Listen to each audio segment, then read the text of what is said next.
तो hello everyone, good morning सभी को। तो चलिए हम लोग अपने मैथ सीरीज को आगे बढ़ाते हैं और इस सीरीज में हम लोग मैथ के चैप्टर नंबर 3, 4 एंड 5 के क्वेश्चन देखेंगे। और इस सीरीज में टॉप 20 हम क्वेश्चन ऑब्जेक्टिव का रखे हैं और 9 या 10 सब्जेक्टिव का क्वेश्चन है। अगर 20 ऑब्जेक्टिव क्वेश्चन से आप 15 या 16 भी बना लेते हैं तो समझिए आपका तैयारी एकदम बेस्ट लेवल का है। और इसमें से अगर 6 या 7 भी सब्जेक्टिव बना लेते हैं तो समझिए इस चैप्टर से आप लोग का पूरी तरह से कॉन्सेप्ट क्लियर है और आप इस चैप्टर से जो भी क्वेश्चन आएगा वो आप लोग बना ले जाएंगे, हल कर ले जाएंगे। और अगर आप लोग का ये सब चैप्टर वीक है तो आज के बाद आप लोग को परेशानी नहीं होगी। 2-3 फॉर्मूला याद रखना है, उसके बाद बना लेना है। तो चलिए अगला देखते हैं। फर्स्ट क्वेश्चन हम लोग पहले आप लोग क्या करेंगे, पहले खुद से बनाने का ट्राई करेंगे, उसके बाद आप लोग देखेंगे सोल्यूशन कि हाँ इसका कैसे सोल्यूशन किया गया है। तो चलिए शुरू करते हैं। फर्स्ट क्वेश्चन है कि निम्नलिखित में कौन सा द्विघात समीकरण है। चलिए आप लोग को पिछला भी वीडियो जो देखा होगा, इसका पीछे का जो सीरीज है, तो उसमें पता होगा कि द्विघात समीकरण किसको बोलते हैं। तो द्विघात उसको बोलते हैं जिसका पावर क्या हो, 2 में आए और वो रूट में नहीं होना चाहिए। पहली बात, जो भी ये अचर है जिसको बोलते हैं क्या, जो भी ABCD जो भी अक्षर होता है वो रूट में नहीं होना चाहिए। अगर रूट में है तो वो सब नहीं आता है द्विघात बहुपद में या समीकरण में। तो चलिए देखते हैं कि इसमें से कौन सा द्विघात नहीं है। तो पहले देखिए यहाँ पे तो एक्स स्क्वायर है, ठीक है। तो लेकिन यहाँ पे क्या है, ये रूट में दे दिया है। तो पहले यही तो नहीं हुआ, फर्स्ट हमारा मिल गया कि हाँ मतलब कि ये नहीं है। लेकिन इसमें पूछ रहा है कि द्विघात समीकरण है, तो हल करके देखते हैं कि हाँ क्या क्या हो सकता है। चलिए बी वाला को सॉल्व करते हैं। तो दिया है x प्लस 1/x बराबर एक्स स्क्वायर दिया है, ठीक है। तो इसको अगर हम लोग सॉल्व करेंगे तो कैसे सॉल्व कर सकते हैं इसको, बटा में है तो क्या करेंगे, एल इसका एक्स ले लेंगे और ये गुना हो जाता है तो लिखता है एक्स स्क्वायर प्लस 1 बराबर एक्स स्क्वायर। अब ये इधर आएगा तो क्या हो जाएगा, एक्स स्क्वायर प्लस 1 का पावर 3 हो गया, जुट जाएगा। तो देखिए यहाँ पे क्यों आ रहा है, तो क्या ये भी है, तो ऑप्शन नंबर बी भी नहीं है।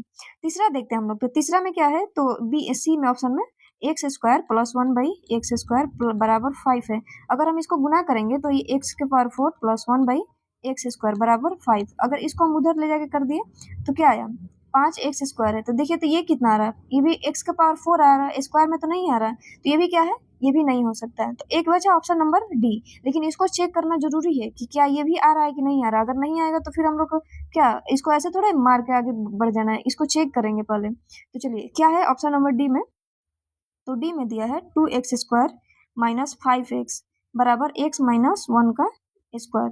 तो अगर चलिए पहले इसको लिख देते हैं जैसे है वैसे ही इधर साइड का, इसको फॉर्मूला बैठाते हैं a माइनस बी का होल स्क्वायर पे। तो आप लोग सबको पता है कि क्या होता है फॉर्मूला, तो a स्क्वायर मतलब x का स्क्वायर, फिर माइनस है यहाँ लेकिन यहाँ पे प्लस होता है तो बी स्क्वायर माइनस 2ab, ठीक है। तो यहाँ पे ऐसे लिख देंगे इसको, तो जिस जैसे वैसे उतार देते हैं। एक्स का स्क्वायर एक्स स्क्वायर हो जाएगा, ये 1 हो जाएगा, ये 2x हो गया। अब क्या करते हैं, ये जिधर इतना है सबको इस साइड लाते हैं। तो 2x स्क्वायर हो गया माइनस 5x हो गया, फिर या इधर एक्स स्क्वायर हो गया, माइनस होगा क्योंकि यहाँ पे प्लस रहता है, इधर प्लस है तो माइनस, ये माइनस है तो प्लस 2x बराबर 0। तो अब ये देखिए एक्स स्क्वायर है, यहाँ पे यहाँ पे 2 है, यहाँ पे 1 है, घटेगा तो कितना, एक बचा, एक को नहीं लिखा जाता है।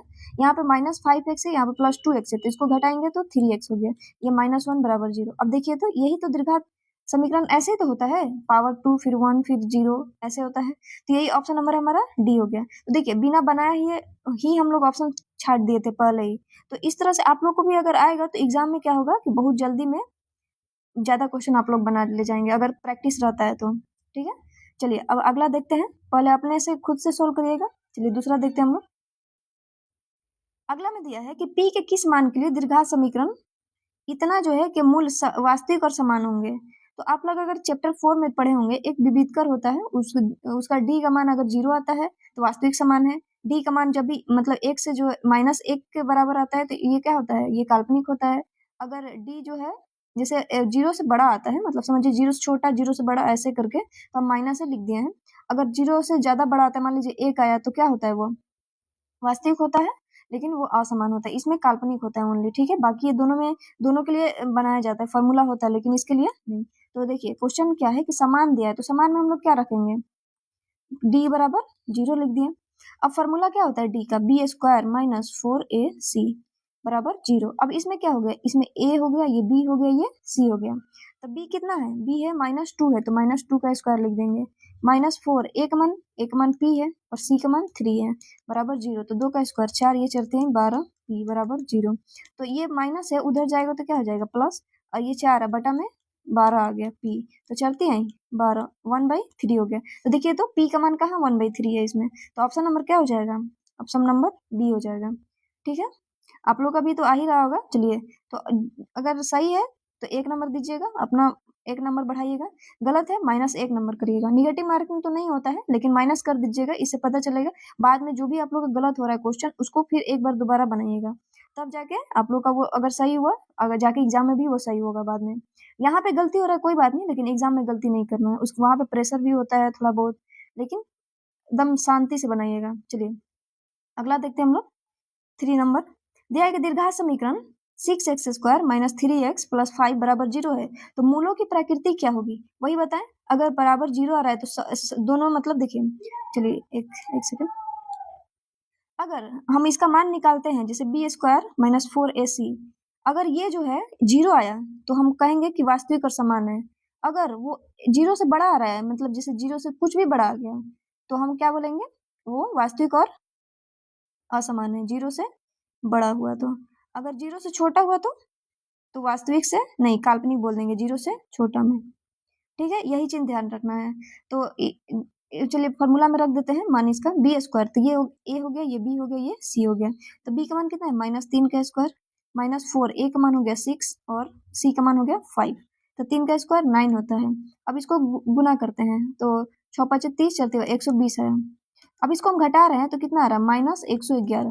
अब देखिए ये माइनस आ रहा है, अभी हम क्या बताएं, अगर 0 से छोटा मतलब माइनस में आता है तो उसको क्या बोलते हैं, काल्पनिक बोलते हैं। काल्पनिक का क्या मतलब होता है, वास्तविक नहीं होता है।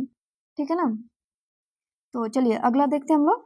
आप लोग भी बना लिए होंगे ये वाला, ये चीजें पता होनी चाहिए तभी ये बनता है क्वेश्चन। आज से मत, अगर किसी को नहीं पता होगा कि ये क्या होता है तो आज से आप लोग को ये ध्यान में रखिएगा। 0 होगा तो दोनों बराबर होता है, जब 0 से बड़ा होगा तो एक असमान होता है, 0 छोटा है तो उसका कोई मतलब काल्पनिक होता है वो। चलिए अगला देखते हैं हम लोग। यदि दीर्घात समीकरण इतना का मूल 4 है, मतलब वही मूल मतलब जब भी हम लोग कोई इक्वेशन को सॉल्व करते हैं तो लास्ट में क्या आता है, 2x का मान आता है, तो उसी में से एक संख्या दे दिया है 4, तो दूसरा मूल ज्ञात करना है। तो कोई नहीं, इसको हम लोग गुणनखंड तोड़ देते हैं, जैसे दिया है x² + x - 20 बराबर 0 है।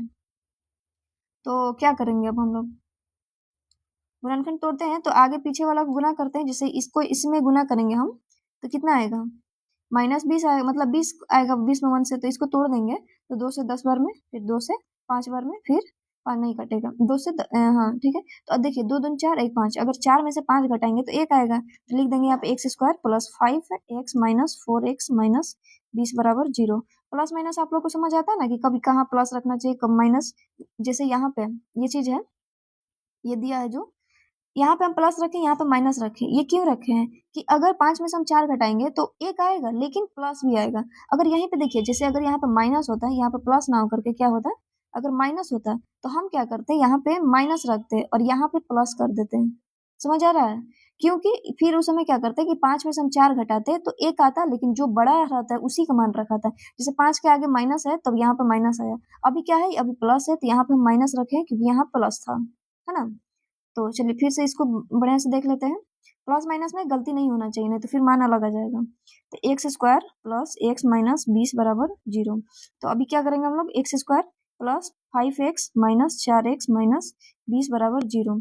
x कॉमन किए तो x + 5 - 4 कॉमन किए तो माइनस प्लस हो गया, यहाँ भी माइनस है यहाँ प्लस है तो माइनस माइनस प्लस, तो 5 हो गया। ठीक, अब ये देखिए ये वाला और ये वाला दोनों बराबर आना चाहिए, तभी हम हमारा ये इक्वेशन सॉल्व होता है, मतलब सही आता है। नहीं तो क्या होगा, ये गलत हुआ, ये दोनों बराबर नहीं आया तो बस खत्म, माइनस मतलब बढ़िया नहीं, उसका वो आंसर ही नहीं आएगा। तो चलिए हो गया। तो अभी इसका क्या लिखेंगे, x का -5 लिख दिया और x बराबर 4 लिख दिया। अब यहाँ पे देखिए तो क्या कह रहा है कि मूल 1 4 है, मतलब ये चीज हुआ तो यही ना दिया है, तो दूसरा क्या होगा वही पूछ रहा है, तो x का क्या आ गया, -5 आ गया। ठीक है, चलिए अगला देखते हैं हम लोग।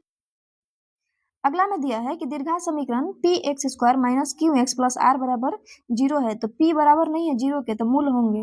तो अभी जो बता रहे थे हम फॉर्मूला, जैसे विविधकर का d क्या होता है, b² - 4ac ये होता है। लेकिन आगे एक और फॉर्मूला होता है, जैसे माइनस एक x बराबर अगर हमारा इक्वेशन सॉल्व नहीं होता है तो यही वाला फॉर्मूला डाल के हम बनाते हैं। तो x बराबर minus B plus minus root D बटा में 2a होता है। अब ये d जो है d, ये फॉर्मूला ये वाला रखा जाता है, जैसे वही लिख देंगे हम लोग, जैसे minus B plus minus root D. देखिए अगला स्लाइड में इसमें बना देते हैं, ज़्यादा ये छोटा पड़ जा रहा है तो हम चलिए यहाँ से मिटा लेते हैं इसको, इस स्लाइड में बना देते हैं। जैसे फॉर्मूला क्या दिया है कि पी एक्स स्क्वायर क्वेश्चन लिख लेते हैं, P X square minus Q X plus R बराबर 0 है, तो विविध कर मतलब भी निकालना है। तो हम लोग क्या लिखे, फॉर्मूला x बराबर होता है minus B plus minus root D बटा में 2a होता है। ये कब होता है, जब ऐसे दिया होता है A X square plus B X plus C बराबर 0, तब ये होता है। अब यहाँ पे देखिए ये वाला और ये वाला दोनों में बहुत अंतर है। अब यहाँ पे फॉर्मूला में हम जैसे इसको मान लेते ये है, बी है और ये सी है, तब ए की जगह क्या लिख देंगे, पी रखेंगे और बी की जगह माइनस क्यू, तो यहाँ पे बी है तो यहाँ पे माइनस रखें और एक माइनस क्यू दिया है प्लस माइनस डी। डी का फॉर्मूला अभी बताएं कि डी बराबर क्या होता है, बी स्क्वायर माइनस 4ac। तो इसमें बी क्यू का स्क्वायर है तो क्यू का स्क्वायर लिख दिए, अब माइनस 4 हो गया, ए का मान पी दिया है और सी का मान आर दिया है, ठीक है। तो अब बटा में 2a का मान p, तो अब इसको गुना करेंगे तो माइनस माइनस क्या हो गया, ये दोनों प्लस हो गया तो क्यू बच हो गया। अब प्लस माइनस है तो माइनस लिख दिए। अब यहाँ क्यू स्क्वायर मतलब क्यू माइनस है तो बीच में प्लस हो जाता है। अब माइनस 4pr बटा में 2p, ठीक है। तो देखिए यहाँ पे प्लस आ रहा है, यहाँ माइनस आ रहा है, तो ऐसा देखते हैं क्वेश्चन किसमें, ऑप्शन किसमें आ रहा है। तो देखिए ये प्लस, ये क्यों क्या है, प्लस में है, यहाँ पे माइनस में है, ये प्लस में है, ये प्लस में है, लेकिन यहाँ पे क्या है, माइनस है ना, तो ऑप्शन नंबर क्या हो जाएगा, ऑप्शन नंबर ए हो गया, ठीक है। ये सब बहुत आसान क्वेश्चन होता है, बस फॉर्मूला बिठा देने का है, पुट करिए वैल्यू निकल गया। बस देखने में लगता है कि ये सब थोड़ा बड़ा टाइप का है, लेकिन होता नहीं है उतना। चलिए अगला देखते हैं हम लोग 6 नंबर।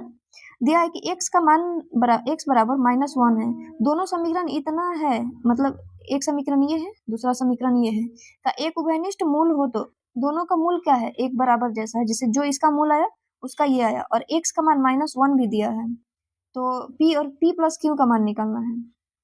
तो चलिए पहले हम लोग क्या करते हैं, x क्या है, -1 दिया है, तो इसमें मान रखेंगे फिर इसमें मान रख देंगे, यहाँ से p निकल जाएगा, यहाँ से q निकल जाएगा।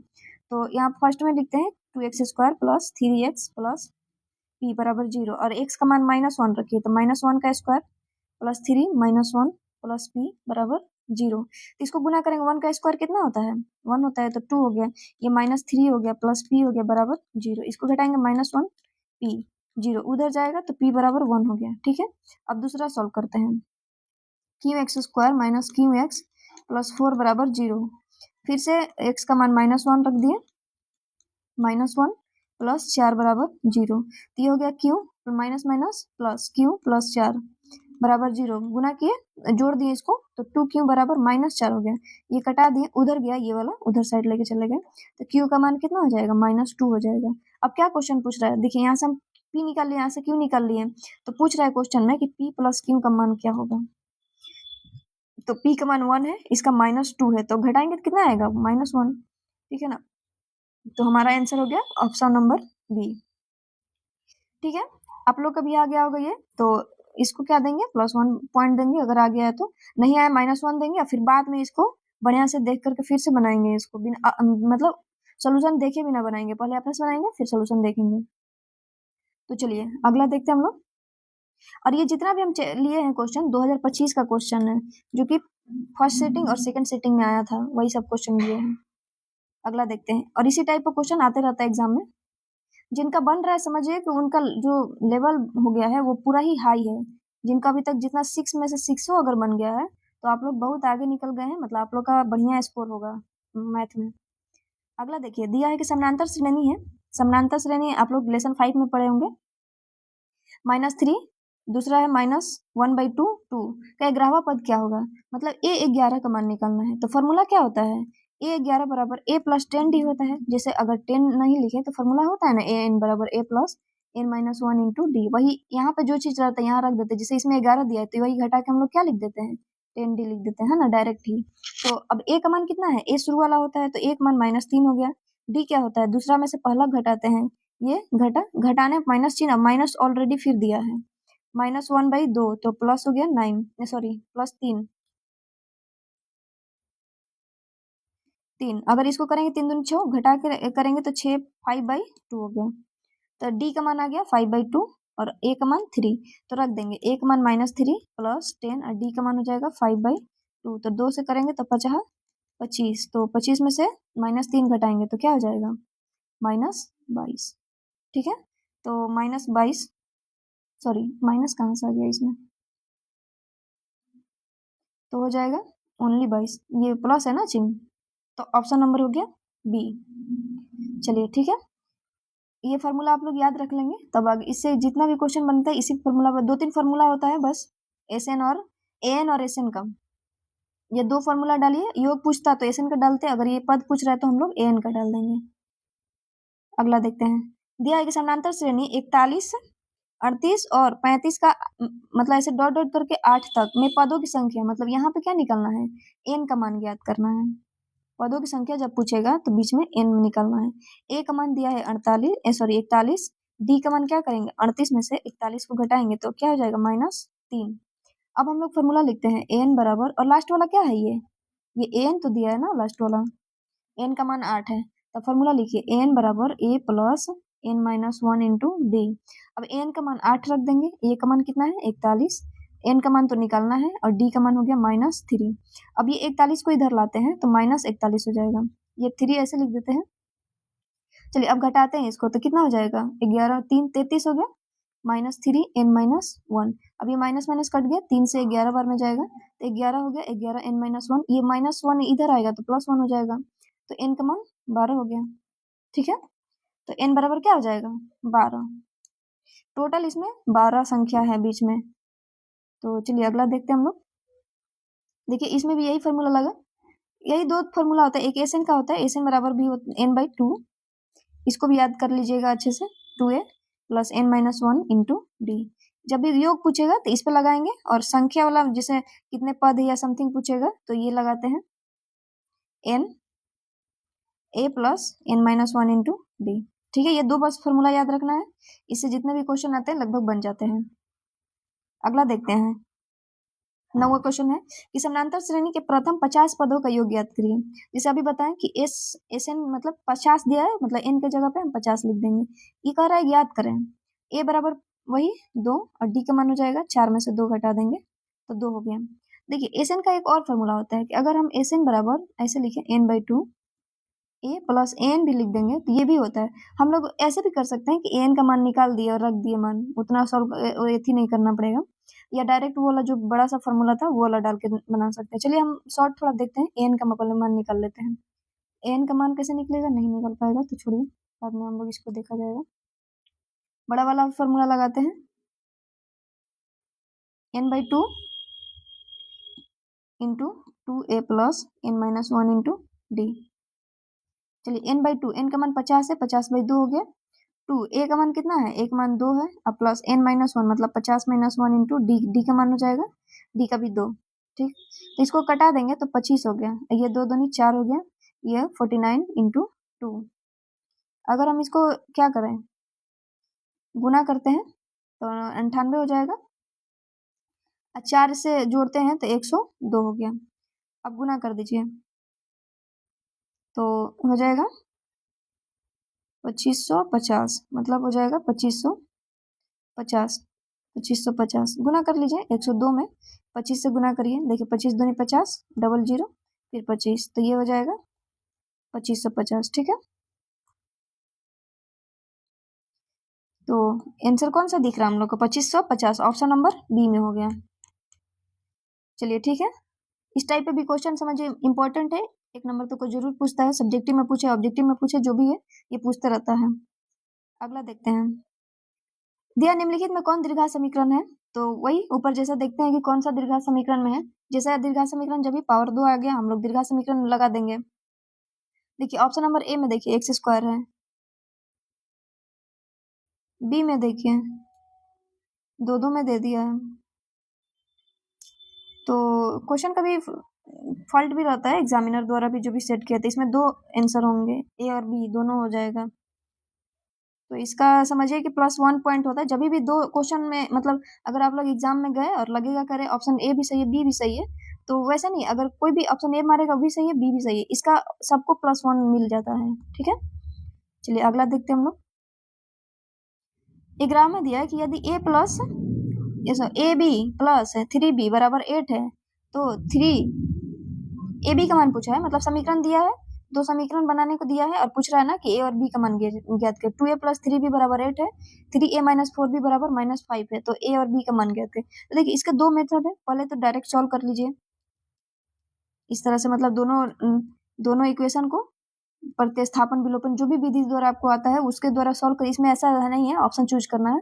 दूसरा ये तरीका होता है कि हम इन ऑप्शन में से रख के देख लेते हैं कि कौन आता है बराबर। तो जब भी हम लोग को ऑब्जेक्टिव में मिले और इस तरह से मिले तो हम लोग डायरेक्ट क्या करेंगे, उसको बना कर दिखाना थोड़े है एग्जामिनर को, यहाँ पे उसको ऑप्शन से मतलब है। तो इसमें से ऑप्शन देख लेंगे कि कौन इसमें बैठ रहा है। तो चलिए हम ऑप्शन ए को रख रहे हैं, तो अगर ए की जगह पे क्या रखेंगे, ए की जगह पे 1 रख देंगे, बी की जगह पे 2 रख देंगे। तो रखिए ये 2 हो गया, 3 दूनी 6 हो गया। देखिए तो जोड़ने पर 8 आ रहा है कि नहीं आ रहा, आ रहा है ना। उसी तरह से अब एक बार आ गया तो दूसरे में भी देखेंगे रखकर, ऐसा नहीं कि एक बार आ गया तो दोनों मार देंगे गया, नहीं। अगर भी दूसरा आ गया तो इसमें नहीं आया तो क्या करेंगे, चलिए अब 3 एक जगह 3 हो जाएगा और ये हो जाएगा 4 दूनी 8, घटाएंगे तो देखिए -5 आ रहा है कि नहीं आ रहा है। तो हमारा फर्स्ट ऑप्शन सही हो गया। देखिए कितना आसानी से निकल गया। नहीं तो हम लोग क्या करते, प्रतिस्थापन विधि बनाते या विलोपन, कम से कम तो लगेगा ना 3 से 4 मिनट जरूर लगेगा, लेकिन हम लोग को ये पता होगा कि ऑप्शन से भी छाटा जाता है तो बहुत जल्दी हो जाएगा। अब कोई कहेगा कि अरे ऑप्शन ए मिल गया, क्या बी भी का मिलेगा, तो देखते हैं उसको भी हम लोग रख के देख लेते हैं एक बार। चलिए ऑप्शन बी को रखते हैं एक बार, ए की जगह 2 रखेंगे तो क्या हो जाएगा, 2 2 4 और ये 3, ये 7 आ रहा है, क्या बराबर आ रहा है, फर्स्ट नहीं बराबर आ रहा है, खत्म।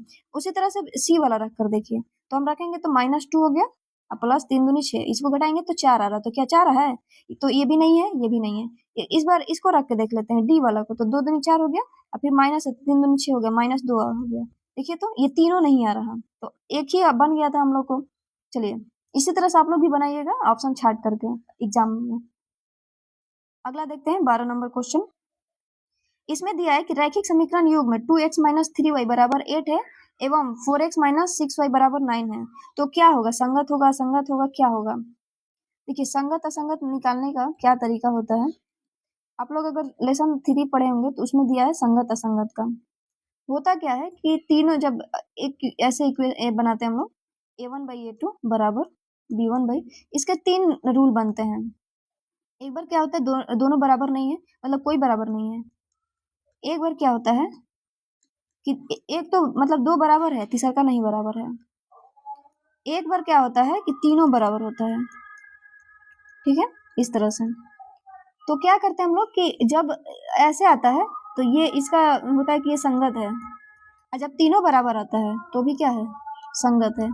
मतलब कहने का सेंस है कि कोई बराबर नहीं है तो भी संगत है, सब बराबर है तो भी संगत है। एक जो बीच वाला पॉइंट होता है यही इसको असंगत बोलते हैं। एक बराबर होता है और एक नहीं होता, तो समझिए देखिए इसमें बराबर भी है नहीं भी है, तो क्या है, असंगत टाइप का दिख रहा है। लेकिन इसमें क्या है कि सब बराबर, कोई बराबर नहीं है तो संगत जैसा है, इसमें सब बराबर है तो भी संगत जैसा है ना। तो ऐसे याद करने का ये तरीका होता है। तो अब इसमें इसको हम सॉल्व करेंगे, देखेंगे इसमें से कौन सा ऑप्शन आ रहा है उसके अनुसार मार देंगे। चलिए पहले a1/a2 निकालते हैं, तो 2/4 हो गया, मतलब 1/2 हो गया। अब फिर उसी तरह से b1/b2 निकालेंगे, तो इसको निकालेंगे तो क्या हो जाएगा, इसका हो जाएगा -3 -6, कटाएंगे तो 1/2। और उसी तरह c1/c2 निकालते हैं 8/9। तो देखिए ये दोनों तो बराबर आ गया, ठीक। तीसरा बराबर नहीं आ रहा है, मतलब किस में जा रहा है, बीच वाला में जा रहा है। तो बीच वाला हम क्या बताएं क्या होता है, तो ये असंगत होता है, ठीक है। चलिए नहीं याद होगा किसी को तो आज अभी रिवीजन हो गया कि कौन संगत में आता है कौन असंगत में आता है, ध्यान रखिएगा।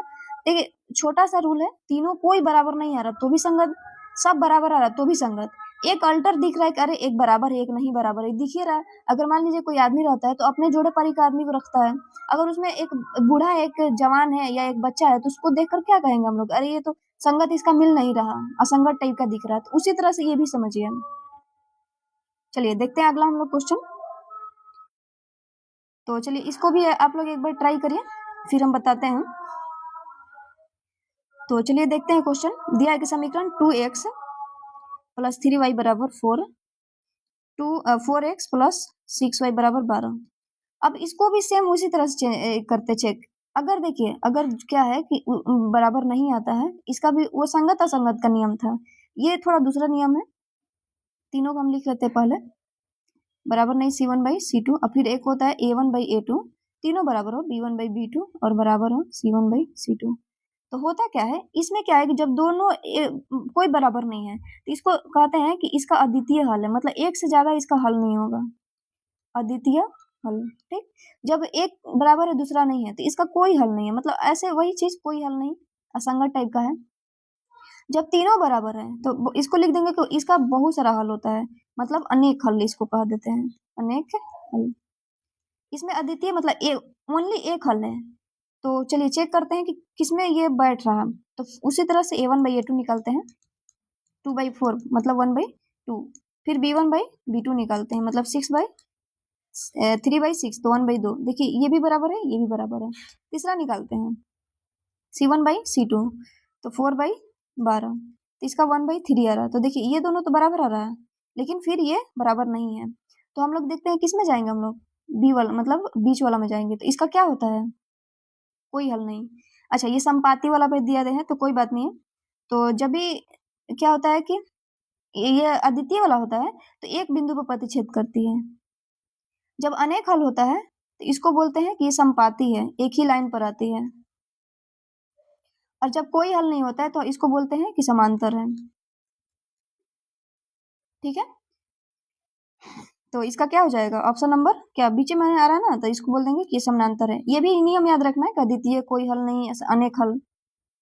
संपाती का मतलब क्या होता है कि एक ही लाइन पर आना। समांतर का क्या मतलब होता है कि इस तरह से बढ़ना, है ना, या इस तरह से बढ़ना। कैसे भी दो लाइन जैसे रेल का पटरी हुआ वो क्या है, समानांतर है। तो कभी मिलता नहीं है तो ये समानांतर होता है। अद्वितीय मतलब कहीं ना कहीं जाके मिल जाएगा। अगर आप लोग रेखीय विधि से बनाते होंगे, इसमें 5 नियम होता है, जैसे एक विलोपन, प्रतिस्थापन, एक ग्राफीय विधि, वज्रगुणन विधि, ऐसा होता है ना। तो उसी तरह जो आप लोग अगर ग्राफ बनाएंगे तो देखेंगे कि जब भी अद्वितीय हल आता है ना तो वो कहीं ना कहीं जाके मिलता है। उसी तरह से अगर कोई हल नहीं रहता है तो वो समानांतर रहेगा। अनेक हल होगा तो वो एक ही लाइन पर आएगा, कितना भी आप बिंदु ले लेंगे वो एक ही लाइन पर ही रह जाता है। तो चलिए ऑप्शन नंबर ये 3 भी, तेरा भी बन गया, ऑप्शन नंबर इसका बी हो गया आंसर। अगला देखते हैं हम लोग। दिया कि समीकरण निकाय 2x - 3y = 0, 3x + y + 2 - 0 की कितने हल हैं। वही चीज दिया है फिर से। इसमें क्या इधर दे दिया है, और तो इसमें कुछ नहीं तो 0 ही मान लेंगे। तो A1/A2 निकालते हैं पहले, 2/3, फिर B1/B2 निकालते हैं तो -3/1। अब यहीं पे देखिए दोनों बराबर है, ये नहीं है, तो आगे निकालने की कोई जरूरत नहीं है। तो क्या हो जाएगा इसका आंसर, एक हल हो जाएगा। इसको अद्वितीय हल भी बोलते हैं।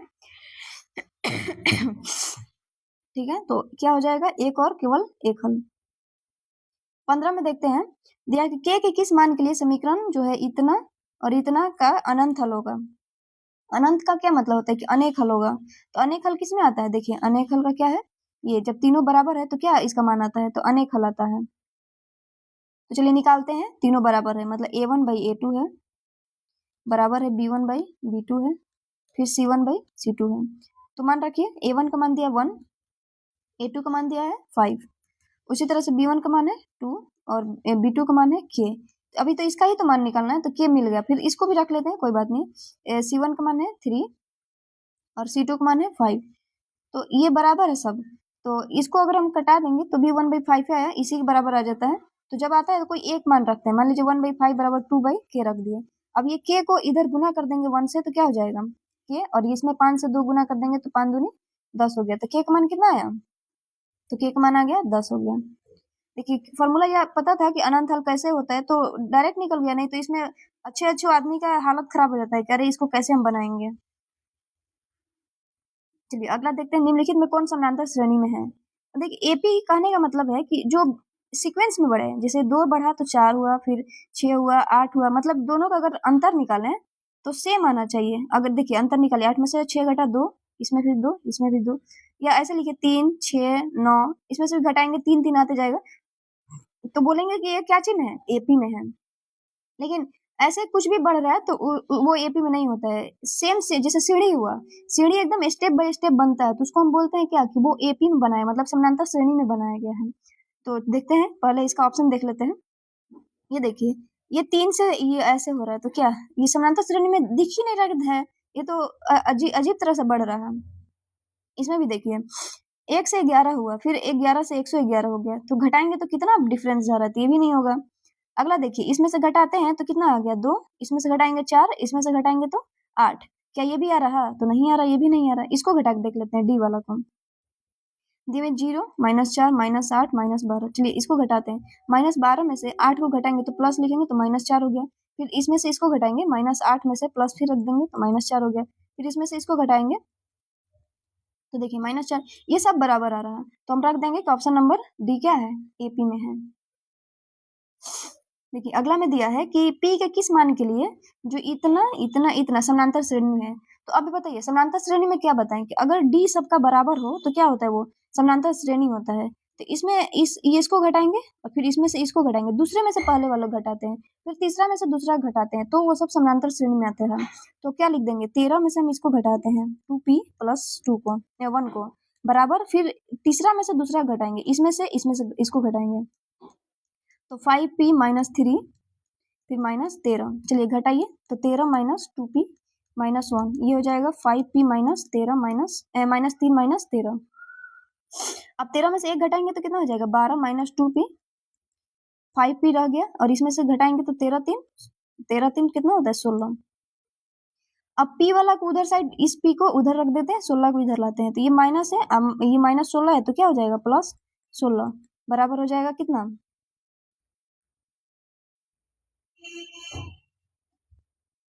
बराबर 5P प्लस उधर जा गया तो 2P हो गया। चलिए इसको जोड़ देते हैं, तो 28 हो गया, ये 7P हो गया। कटा देंगे तो P का मान क्या आ जाएगा, 4 आ गया। तो अब देखिए तो क्या पूछ रहा है, P का मान पूछ रहा है ना 4, तो क्या हो जाएगा, ऑप्शन नंबर बी। अब देखिए, अब चेक करने का कैसे नियम है, तो हम क्या करेंगे, P जैसे हम लोग कितना लाए, P का मान 4 लाए, इसमें इसको रख दीजिए, तो 4 दूनी 8, 8 है 1, 9 हो गया, ये बीच में 13 दिया है, इसमें भी रखिए मान 4 का, तो 5 का 20, 20 में से 3 घटाएंगे तो हो जाएगा 17। अब इसको घटा के देखिए तो क्या समानांतर श्रेणी में आ रहा है, अगर हम 13 में से 9 घटाएंगे तो देखिए 4 आया, फिर 14 में से 13 घटाएंगे तो देखिए 4 आया, आ गया ना, तो हमारा आंसर क्या है, बिल्कुल सही है। इसे चेक करने का तरीका होता है, अगर आप अपने जैसे एग्जाम में गए दिए और इसे चेक कर लिए, तो आप एकदम 100% कंफर्म हो जाएंगे कि मेरा ये जो क्वेश्चन था आया हुआ, ये हम सही मारे हैं, तो 1 नंबर तो जरूर वहीं पे पक्का। और जब ऐसे पता चल जाता है ना कि ये तो हमारा सही है, तो एग्जाम में कॉन्फिडेंट और हाई हो जाता है, जो नहीं भी बनने वाला क्वेश्चन होता है ना, वो भी बनना चालू हो जाता है। ठीक है, तो चलिए इसे भी आप लोग चेक कर सकते हैं। 18 नंबर देखिए, इसको एक बार बनाइए आप लोग। यहाँ पे A25 निकालना है और A10 निकालना है।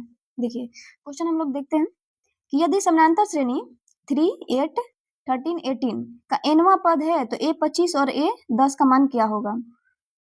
कोई बात नहीं है, ऐसे निकाल देते हैं इसका। अगर हम इसको लिखेंगे तो पहले A और D निकाल देते हैं, तो A का मान 3 हो गया, D का मान कितना हो गया, 5 - 3, तो घटाएंगे तो 5 हो गया। अगर हम इसको लिखेंगे तो क्या लिख देंगे, A + 24D लिख देंगे। इसको अगर लिखेंगे तो माइनस है, इसको कोष्ट में रख देते हैं, तो A + 9D हो गया। तो इसको लिखेंगे तो A + 24D, इसको A - 9D। अभी देखिए कट गया, अगर 24 में से इसको घटाएंगे तो कितना बचेगा, तो 14 में से 15, ठीक है, डी। अब देखिए डी का मान कितना है, 5 है, तो 15 × 5 = 75। उतना हल करने की जरूरत भी नहीं हुई, डायरेक्ट हम लोग निकाल लिए कि हाँ कितना आया, 75 आया। तो चलिए अगला नेक्स्ट क्वेश्चन देख लेते हैं, 19 नंबर। तो अगला में दिया है कि समानांतर श्रेणी का दूसरा पद 13 है, मतलब A2 का मान दिया है 13, इसका पांचवा पद 25 है, मतलब A5 का मान 25 है। तो सार्व अंतर निकालना है, मतलब D का मान निकालना है। तो चलिए D का मान कैसे निकलेगा, ज्यादा कुछ है नहीं, इन दोनों को हल करेंगे, मान निकल जाएगा अपने बार। इसको अगर A2 है, इसको हम ऐसे लिख देंगे A + D। 1 तो लिखने का मतलब घटता है 2 में से 1, तो 1 हुआ, और D आता है तो D का बस हम 1 थोड़े लिखते हैं, बस D लिख देंगे। इसको अगर हम लोग लिखेंगे तो इसको क्या लिख सकते हैं, A + 4D बराबर 25। अब इसको दोनों को हल करते हैं, तो A + D दिया है 13, A + 4D लिख देंगे बराबर 25। विलोपन विधि से देख लेते हैं, कट गया, ये -3D बराबर, इसको घटाएंगे तो कितना हो जाएगा, 2, 1, मतलब -12, माइनस माइनस कट गया, 3 से 4 बार में, तो D का मान कितना आ गया, 4 हो गया आंसर। देखिए तो कौन सा ऑप्शन दिख रहा है, ऑप्शन नंबर बी हो गया। चलिए समझ आ रहा है, आप लोग का भी आंसर आ रहा होगा। तो आप लोग जैसे हम बताए हैं कि +1 दे देना है, नहीं आ रहा -1, फिर बाद में चेक करिएगा कि हाँ क्यों मेरा गलत हुआ। जिस क्वेश्चन में आप लोग ये लगाना चालू कर दिया ना कि मेरा ये क्वेश्चन ऐसे क्यों गलत हो गया, कैसे गलत हो गया, क्या मेरा कॉन्सेप्ट क्लियर नहीं है कि गलत हो गया, तब उस दिन आप लोग का क्वेश्चन बनना चालू हो जाता है, जिस दिन क्यों कैसे आने लगेगा दिमाग में। तो नहीं तो ऐसे है कि अरे तुक्का से अरे सही हो गया, वैसे थोड़े होता है कुछ। एक बार सही हो जाएगा लेकिन दोबारा तो नहीं ना सही होगा वो क्वेश्चन। अगर पता होगा तो कभी भी आज बनाइए, 10 साल बाद बनाइए, वो क्वेश्चन आपका सही होगा। तो देखिए अगला क्वेश्चन है 20 नंबर। यदि समानांतर श्रेणी के प्रथम n पदों का योग इतना दिया है तो समानांतर श्रेणी का सार्वधातुर क्या होगा, मतलब इसमें भी डी निकालना है। तो चलिए इस क्वेश्चन को आप लोग होमवर्क के तौर पे लेंगे और इसको बना करके बताइएगा कि क्या आंसर आया। और हिंट दे देते हैं, n का मान कुछ रख दीजिएगा इसमें, 1 2 3 4 जो भी है मान रख करके निकालना पड़ता है इसको। तो ये हमको क्या चाहिए, कमेंट में आप बता दीजिएगा कि 20 का कितना आंसर आया है। और भी क्वेश्चन है अभी, ये था हमारा 20 ऑब्जेक्टिव क्वेश्चन था। अब हम लोग सब्जेक्टिव देखेंगे। और हाँ आप लोग देखेंगे, जैसे आप लोग इसको तो हम होमवर्क मानिए, 19 में से आप लोग बताइएगा कितना आप लोग का सही है। जितना सही है उसको ऊपर लिख करके बटन में 19 करके बताइएगा।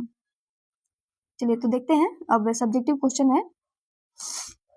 देखिए क्या दिया है कि यदि बहुपद दिया है इतना, मतलब a+2 x² - 3ax = 2 का एक शून्यक दूसरे का ऋणात्मक हो तो बहुपद ज्ञात कीजिए। तो चलिए कोई बात नहीं है, हम लोग निकालते हैं। a+2 नहीं तो ऐसा करते हैं कि आप लोग क्या करेंगे कि ये सार जितना भी सब्जेक्टिव हम क्वेश्चन रखे हैं, पहले आप लोग खुद से इसको सॉल्व करेंगे। हम इसको दूसरे वीडियो में, मतलब दूसरा सेशन ले करके इसको डाल देंगे सब इसका सब्जेक्टिव, नहीं तो ज़्यादा बड़ा हो जाएगा।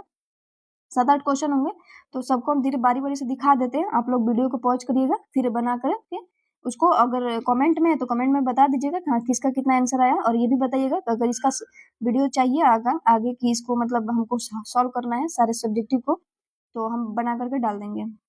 देखिए पहला क्वेश्चन ये रहा, दूसरा ये रहा क्वेश्चन। सारा एग्जाम का ये टोटल मोस्ट इंपोर्टेंट क्वेश्चन, इसको प्रीवियस ईयर मान के चलिए। सारा प्रीवियस ईयर क्वेश्चन है जो कि 2025 में ही पूछा था, ज़्यादा दूर का नहीं है क्वेश्चन, 25 में ही है, जो कि फर्स्ट या सेकेंड में पूछा है ऐसे। दूसरा क्वेश्चन हो गया। तीसरा ये क्वेश्चन है, चौथा भी देख लीजिए। चौथा ये रहा, बारी बारी से हम दिखा देते हैं क्वेश्चन, आप लोग ये सारा क्वेश्चन बनाइएगा अपने से, फिर बाद में हम इसको बना देंगे। ये 6 हो गया, 7,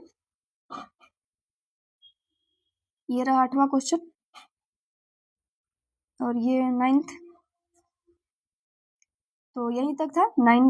तो आप लोग टोटल बनाइएगा जितना भी अभी सब्जेक्टिव हम दिखाए हैं और बता दीजिएगा, फिर हम बनाएंगे कि हाँ इसका नया प्रॉपर वीडियो डाल देंगे। आप लोग उसका आंसर मिला लीजिएगा। तो यहाँ तक देखने के लिए आप सभी का शुक्रिया। अगर आप लोग को ऐसे ही वीडियो और चाहिए तो हमें फॉलो करके जरूर रख लें, तभी नए नए जो वीडियो आएंगे आप लोग को पता चल जाएगा पहले। तो चलिए मिलते हैं अगले वीडियो में। Thank you.